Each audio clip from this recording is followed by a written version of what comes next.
Hello and welcome to Kicktalk Reboot. We have 3 match reports today, and without much further ado, we'll move on to the results. So, the Scottish Junior Cup, Round 5, Auchinleck 4, Pollok 1, Bonnyrigg 1, Beath 2, Carnoustie 3, Athlone 0, Irvine Meadow 0, Lochee 2, Kilbirnie 0, Bowness 3, Robroy 4, Linlithgow 3, Sauchie 0, Halford 1. Now we move on to the Premier Division, where it was in the McBookie.com West Super League, Glenafton 4, Govan 0. In the McBookie.com West Super First, it was Cambuslang 4, Renfrew 0, Darvel 1, Troon 2, Kello 1, Largs 2, Gossyth 2, Rutherglen 1. And it was also Larkhall 1, Shetterson 1, and Petershill 4, Maryhill 1. And in the District League, it was Ovenvix 1, Whitlets 1. Now, there was also West of Scotland Cup action. And the score in the New Coins Holdings West Scotland Cup, Craigmark 2, Cumbernauld 1, and Luga 0, Clydebank 4. And now it's over to Stephen Bark. It was the tie of the round at Beechwood Park as Auchinleck Talbot took on Pollok in the Junior Cup. After the match at Newlandsfield a couple of weeks ago, everybody thought that it would be a tight affair. It was anything but. Auchinleck Talbot took the lead with about 20 minutes on the clock. Former Talbot man Brian Young fouling Stephen Wilson in the box, and he duly stepped up and converted the penalty to give Talbot the lead. They scored at the perfect time to make it 2-0. Excellent set-up from Dwayne Hislop, and Gordon Pope delivered an absolutely phenomenal strike into the bottom corner. Keeper had no chance. 2-0 just before half-time. Start of the second half, it was a little bit stuffy. Both teams going at each other. A couple of good saves from both keepers kept the score at 2-0, but Talbot did have the chances to bury it. Into the last 10 minutes, and it was all action. Pollok got themselves back into the match. Brian Young again involved. His header finding the back of the net from a corner, but just as soon as they were in it, they were out of it. Substitute Jamie Glasgow, set up by Mark Shankland, made it 3-1. And moments later, it was that man Glasgow again to put Talbot 4-1 up and through into the quarter-finals. And thanks to Stephen for his match report. I was in Kirkconnell for the McBookie.com Super First clash between Kello, Rovers and Largs Thistle, where the score was 2-1 to Largs. It was well played to Thistle, who dominated much of this affair, and they saw off a late rally from the home side to collect all 3 points. Thistle dictated the early pace, and the early Alec McWater's free kick culling narrowly wide of the left post. Gary Fleming bustled on through, but he was well challenged as they attempted to pull the trigger for the visitors. So the Thistle were dominating that early play, but on 18 minutes, Kello had one of the clearer openings after a kick out from Largs keeper Blair Cowser was picked up by Greg Miller, whose diagonal effort from the right hand side flashed across the face of goal. So Largs were growing stronger as half time approached, with Ryan McKee in particular keeping to apply the pressure for the visitors, and Scott Adam thrashed an effort off the ground and bounced over keeper Dunsmore's head to come crashing off the crossbar as Largs looked the likelier as half time approached. And Thistle kept up the momentum in the early second half, and in 49 minutes it was a corker of a goal. A good run down the right hand side set up midfielder Gary Fleming, who smashed the ball high into the net. And it was a similar avenue which resulted in Thistle moving 2 goals up as a cross was headed home by McWaters at the left post to make the game seemingly safe for Largs. A number of chances for Thistle then followed, new signing John Carter coming off the bench, and he had a couple of good opportunities, but in the final 10 minutes Kello halved the deficit as Ramage's free kick into the box was headed home by their captain Fleming. There was late drama as Kello missed a good chance and had a shout for a penalty as he desperately claimed handball, but the referee waved away all penalty claims and Largs held out for an important 3 points. With Stuart Davison after Largs' 2-1 win at Kello. A good performance, but slightly marred by a difficult last 10 minutes and maybe a soft goal to concede. Got a wee bit edgy towards the end there. Obviously they've got a goal when we were 2-0 up. and they had a wee half chance as well at the end, so that would have been a bad reflection on the game if they had got that and it had been 2 each. But don't get me wrong, we're to blame for that as well, because I thought we started the game really well, first 20 minutes, and we've got to take our chances, we've got to make the best opportunities. Maybe I'm being a bit hard because obviously the conditions underfoot's not the best, and well done to Kello for getting the game on the day, because the weather's not been great and the park cut up, but maybe it's down to that as well. But I think if we take a wee bit more care in the first 20 minutes, we could have got on with our stride a wee bit earlier. And Kello came into the game a wee bit in the second half, and then I thought we finished the half the better, but I had a wee word with the players at half time about the quality, even though the park maybe not the best, and they came out and they scored a couple of great goals, and they started the half really well, which was well deserved. And after that I thought we could have went on and maybe scored a couple more, and we didn't take the right choices, we didn't take care in front of goal, and I was a wee bit frustrated, especially when they get their goal, to put the pressure on us towards the end. So listen, I'm delighted. I'm picking at things here, obviously, because it could have been a bit more comfortable, but to come here and get 3 points, you've got to be really happy. Scott Adam hit the crossbar in the first half, and that might have been fair to go 1-0 up at half time. Yep. And the 2 goals were great goals.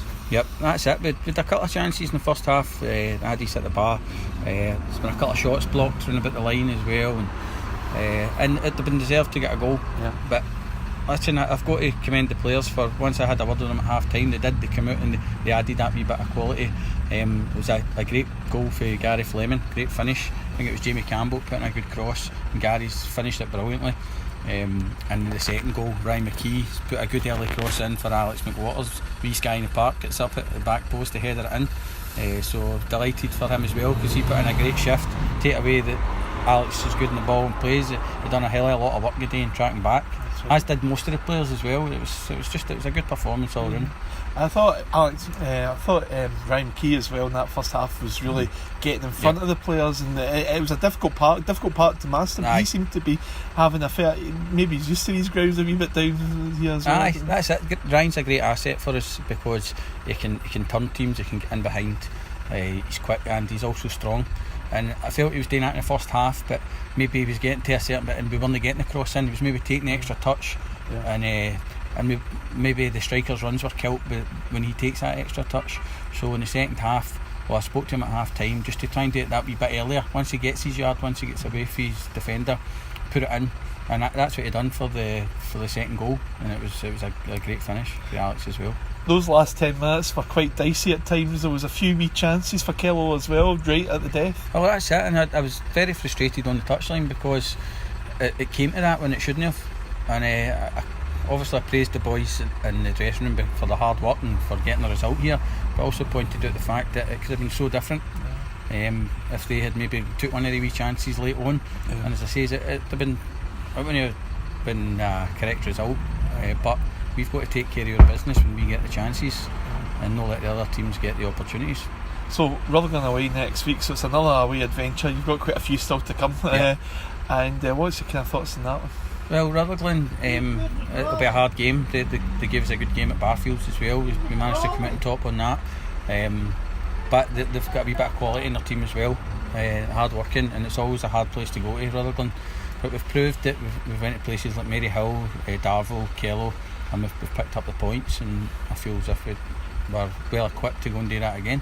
9 games to go now, and you obviously need to keep the pressure on. But looking at the results today, Cambuslang got a good result against Renfrew. Most of the top teams seem to do okay. Yep. So it just shows you the value of getting that win today and keeping the pressure on. That's it. It's hard week to week, because out of all the teams, you're not wanting to drop any points, because you know there's a good chance the teams are going to win. So you might be one of the teams that's winning. Now and again, somebody will drop points, like they ran through the day against Cambuslang. But we make sure. Shouldn't won at Darvel as well. Aye, that's it. But we need to make sure that we take care of our business first and foremost, and see where it takes us. Okay, brilliant, Stuart. Alright, well done. Thanks very much. Welcome to Meadow Park, where the final score in the Scottish Junior Cup 5th round tie was Irvine Meadow 0, Lochee United 2. Meadow into the game, still looking for that holy grail for the first time since 1973. Well, early on there were some good chances. They came close from a thunderous shot from 25 yards by Ben Black, looked net bound. The top corner was brilliantly palmed away by Mark Fotheringham, the visiting goalie.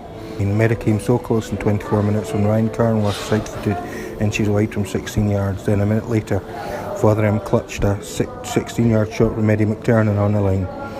However, Lochee United went ahead against run of play in 36 minutes and lost and thundered the ball home from 16 yards unchallenged. Meadow were unlucky a minute after the break when a convoy effort from 16 yards was saved by Fotheringham. However, the visitors doubled their advantage in 67 minutes and it truly did look game over when Ritchie shot home from 12 yards with Meadow defence at 6s and 7s. A Carson cross-come shot from 25 yards was easily saved by the visiting goalie in 80 minutes. The Hopkin captain shot just over the bar from 20 yards 5 minutes later. And the Carson corner kick was dropped by visiting goalie in 88 minutes, but there was no one there to capitalise. It pretty much summed up their day. Eddie McTiernan had a shot in the box, but it was saved by the keeper and hit the striker's back and went wide in 89 minutes. Then in full time, Meadow substitute Graham Boyd shot over the bar with an open goal. So a frustrating afternoon for Meadow following back-to-back league wins. They were, to be fair, just outplayed on the day by a visiting side who looked that bit hungrier, but on the other hand, had they taken their first half chances, they've made more of a game of it. And a bit of a gulfy sense between the top of the East League and Meadow, but then again, had they been sharp as they'd been in the previous 2 weeks, they may have competed better. So now back to the drawing board in the league with Petershill visiting the leaders next week. So from Meadow Park, where the final score in the Scottish Junior Cup 5th round tie was Irvine Meadow 0, Lochee United 2. It's Stuart McConnell for Kicktalk. And after the match, Stuart spoke to Irvine Meadow manager Brian McGinty. Any complaints about the result, Ryan? No, listen, I think you've got to score when you're on top in games. They dominated the first half and never scored. So it's as simple as that. They've probably two chances. One came for Ben's back pass, slipped. Second one, they got a break of the ball, but they reacted. You know what I mean? And that's fair play to the boy. He reacted to the break of the ball. He took a gamble that it would fall to him, and he did. But we need to score when we're on top. We're starting games well, but we're not scoring. So if you don't score when you're on top, then it becomes a problem. The game becomes different if you score, and that was the story of the game. We needed a Brian McGinty out there, didn't we? Look, I don't know about that. I just think the thing is, we created a lot. We got into good areas in the first half, and Eddie done well, and Ben done well, but we just couldn't get the goal. And as I said, you get the goal in the first half, it becomes a different game. So, no complaints. The other point was Con's chance at the back post. I want to say any one of them gets in. I mean, Ben's a good shot. It was a great save. If that gets in, then that's one of the things they've got to go. You know what I mean? And when you get the chances, just to find that ruthlessness to go and get in front of teams, and then it becomes an easier game to play because they have to come out. They were quite happy to sit in. But no, listen, that is what it is. And thanks for that. That is the end for Kicktalk Reboot this week. Thanks for joining us and goodbye.